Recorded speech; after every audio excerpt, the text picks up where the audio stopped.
I got a thing.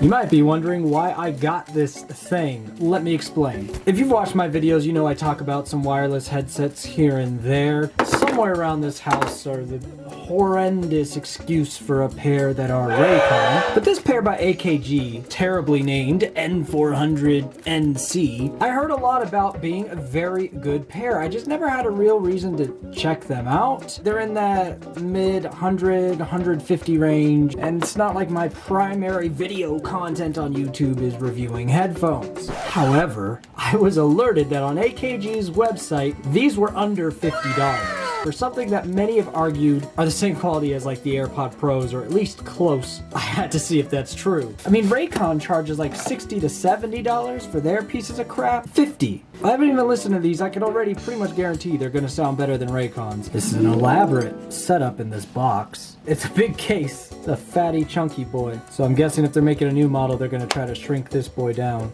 And look at that, USB-C, as if it was, 2022. Somehow Raycon charges you like $70 for a thing that comes with a micro USB. This isn't supposed to just be a roasting Raycon video. Raycon does that themselves by existing.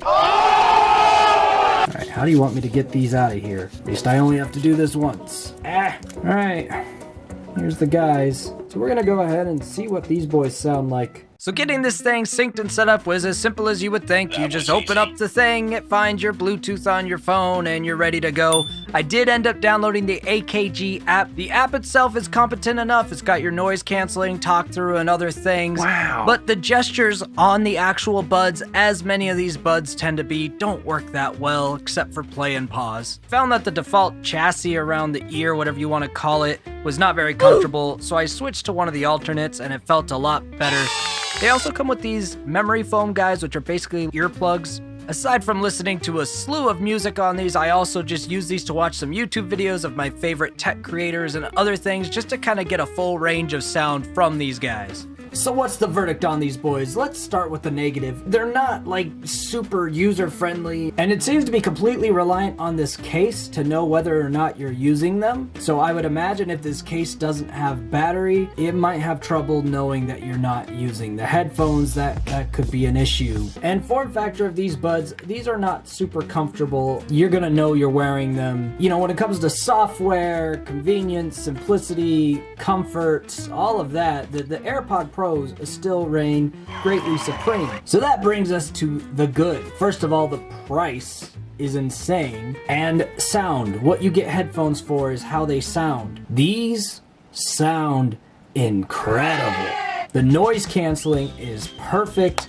They are such a wide sound. You could hear every little instrument. These sound as good as the AirPod Pros, and these are the only true wireless that I've worn that I could say that about. The only issue I would have with these over the AirPods is that these add a little too much bass and lose some mids. But I would imagine most people would prefer how these sound over the AirPods. Buy them. Buy them now. Do not question it. Get these dang things. Heck, these are worth the $80 to $100 that they usually ask for. Basically, if I know I'm going to sit down or be doing something that I'm going to be listening to music and I don't want any other noise, I'll probably use these before the AirPod Pros now. They ask you how you are, you just have to say that you're fine when you're not really fine. However, what's much more likely for me is, hey, I need some headphones right now really quick. That's these. So these are still going to get most of my use. The other thing is they're very pocketable. I'm not going to want to take these anywhere. These are way better than the regular AirPods, and they're much less expensive. And obviously they're better than Raycon, which are just absolute garbage. So they don't quite dethrone the AirPod Pros for me, but these arguably sound better. And I think that alone makes it very worth it. So there you go. Big thanks to all the weirdos that are going to be popping up in the credits. Subscribe for more audio stuff and comment below if there's other headphones you want me to take a look at and possibly review in the future. We'll see you next time, guys. Oh, brother, this guy stinks!